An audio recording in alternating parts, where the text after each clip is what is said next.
In this video, we're going to talk about the valuation of bonds.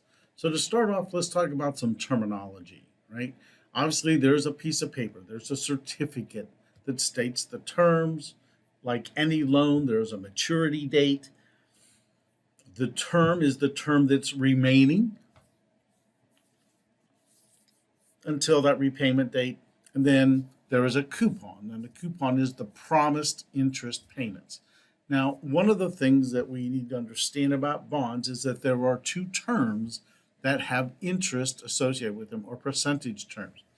The coupon is similar to the interest that you pay on an amortizing loan. It's the interest paid for for borrowing the money. The return is the thing that investors receive as a percentage of their invested capital. So it's the yield to maturity, or the required return is the other interest that is associated with the bonds. So we have the face value. For face value, a bond, it's almost always $1,000. The only exception to that might be United States savings bonds. The coupon rate, again, is just the amount as a percentage, what the actual rate of the coupon is. So a 10% coupon bond would pay 10% of the face value, or $100 a year.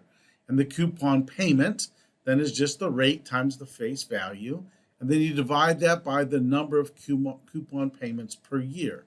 So again, typically bonds pay their coupons semi-annually.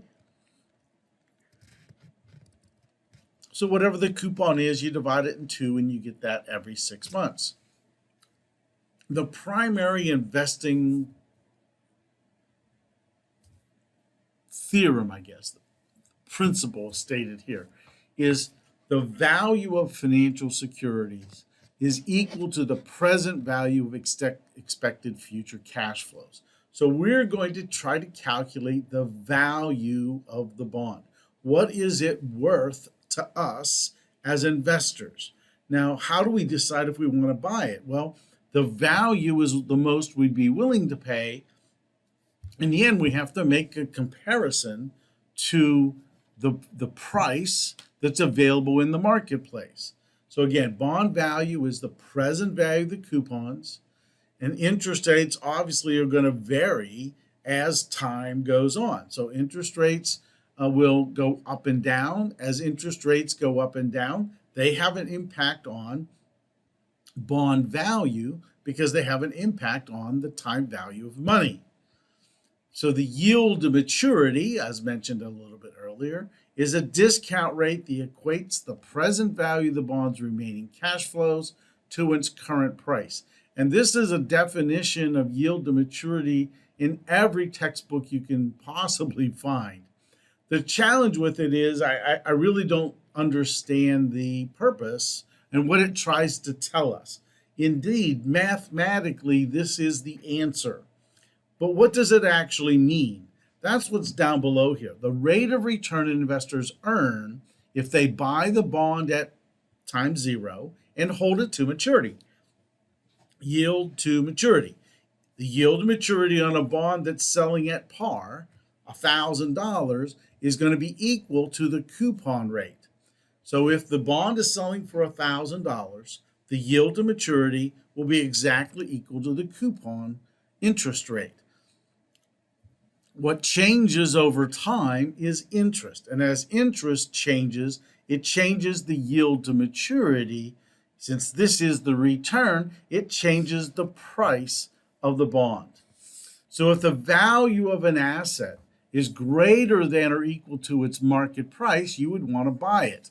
In other words, this is just a cost-benefit analysis. If the benefit is greater than or equal to the cost, you would want to buy the asset. If the expected return of an investment is greater than or equal to the required return, you would want to buy it. So let's talk about that second rule because it's a little bit more involved than the first one. The required return contains inflation and risk. So the expected return is what we refer to as the yield to maturity. So above here where it says the expected return of investment for a bond, this is the yield to maturity. If the yield to maturity is greater than or equal to the required return, you would buy it. And again, we can rewrite this in several different ways, right? But this is the basis of valuing all assets. So when we talk about stocks, we're going to apply the same rules. When we talk about corporate projects, we're going to talk about the same rules. So we'll come back and forth to these basic investment rules throughout the entire course. So let's start talking about different types of bonds. There is something called a zero coupon bond. There is no coupon payment. It always sells at a discount. That is, discount means its price is less than the face value. So they're frequently referred to as pure discount bonds. And treasury bills and bonds are frequently these zero coupon bonds.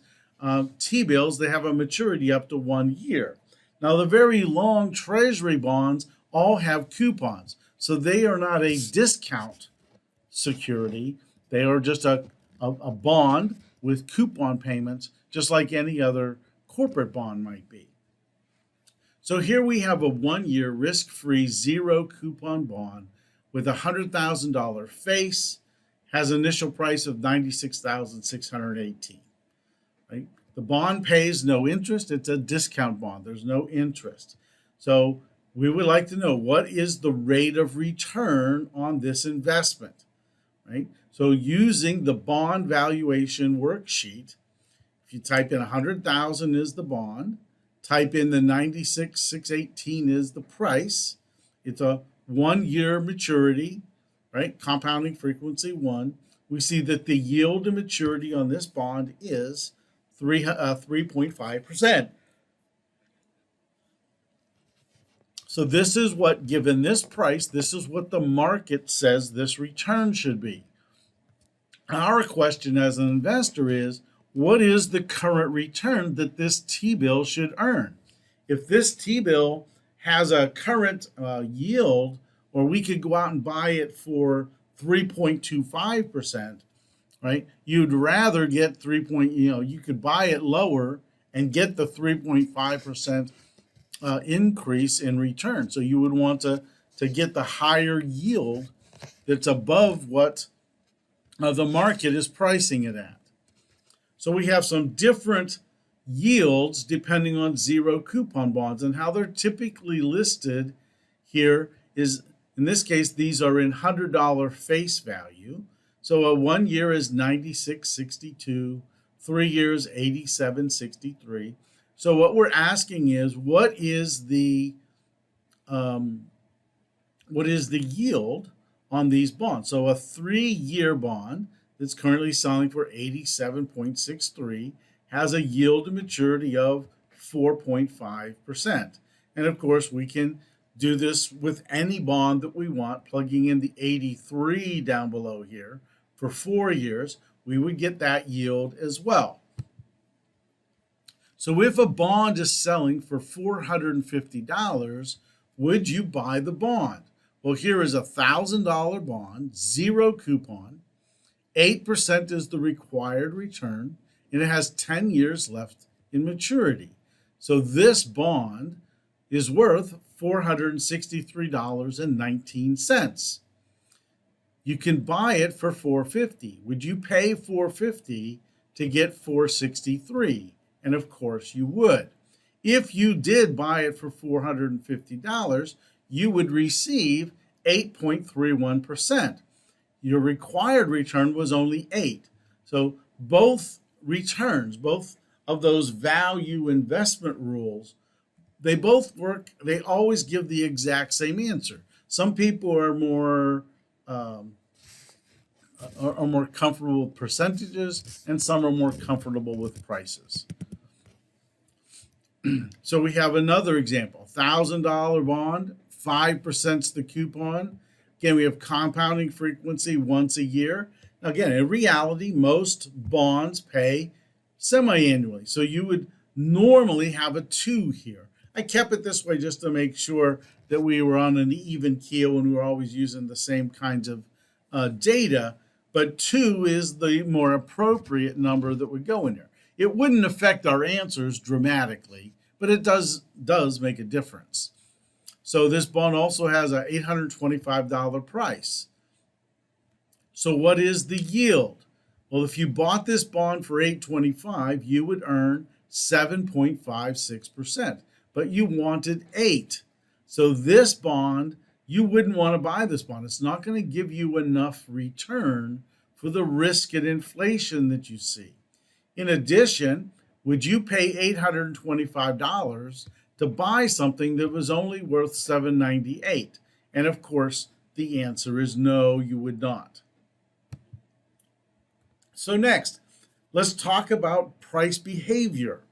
We know that when a bond is issued, a company will frequently try to match the coupon to current interest rates. That way, if the interest rates in the economy or the yields in the economy are equal to the coupon, they will get $1,000. They get the par value if the coupon is exactly equal to the yield.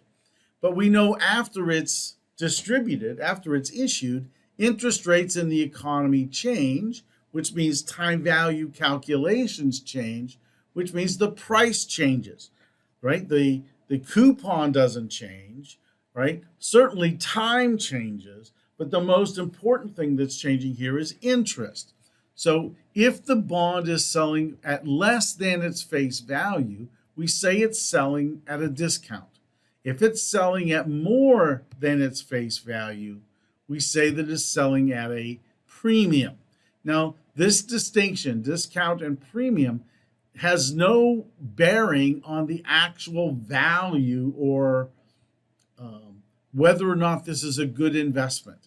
It only tells us whether the price is above or below par value.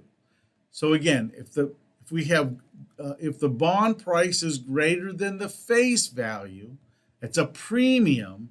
That means the coupon's going to be greater than the yield. It's going to pay you more every year in return than what you really wanted to receive on the bond. So you're getting more, so you'll pay more. And likewise down here, if it's selling at a discount or below par, that means the coupon is less than the yield. So what you receive, the actual coupon rate every year, is less than the yield to maturity over the life of this bond. So here's our example. We have P&G. They issued a bond, has 7 years to go, $1,000 face, 4% coupon. The current market interest rate's 3%. So what is the value of this bond? Plugging in our numbers, we see that the value of this bond is $1,062. It's selling at a premium. Now, what happens if interest rates go up? Well, if interest rates go up, bond prices go down. So if we change the return from 3 to 6, we're going to see that now the bond value is $888, which means now it's going to be selling at a discount. Now, this really doesn't have any real influence on whether or not you want to buy or not. So let's look at a little bit closer, right? Holding all other things constant. If everything stays the same except for time, a bond will eventually sell for its par value. So if it's a $1,000 bond, a $1,000 30-year bond, in 30 years, that bond will be worth $1,000. Now, what you pay for it now is dependent on the variables. And quite frankly, the most important variable is the dividend. If you look as we go down, is the interest. As we go down this graph, you see we're getting smaller and smaller coupons. So if the coupon is low, there's a good chance it's going to sell at a discount. If the coupon is high, there's a good chance it will sell at a premium. It really doesn't mean anything. It just means that you're going to get more cash above the line, and if that's what you need, that's the kind of bond you want to buy. The bond below means that obviously it has less cash, So maybe a wealthy person would like this kind of a bond because of the taxation on interest. So let's look at an example here where we might see this, right? So we have a coupon of 12%, required return is 10%, and N equals 10. So this bond would have a value of $1122.89 if we sell at a premium. If the coupon were 8%, we already know what lower coupon means lower price. It would sell for $877.11. So what would happen if you were to buy these bonds? If you paid $877 for this bond, and again, if you plug it into the spreadsheet, you will see that it has a rate of return of 10%. So if you paid $877, you would earn 10%. Part of it interest, part of it capital gains. If you paid $11.22 for the other bond, you also would get 10%. So they both will have a yield of 10%, and they both have a required return of 10%. So they're both equally desired bonds. So why would you buy one over the other one? It's all about cash, right? So investing in bonds is not really so much about the value of the bonds. It's all about the cash flow of the bonds. So we'll continue our discussion of bonds in another video.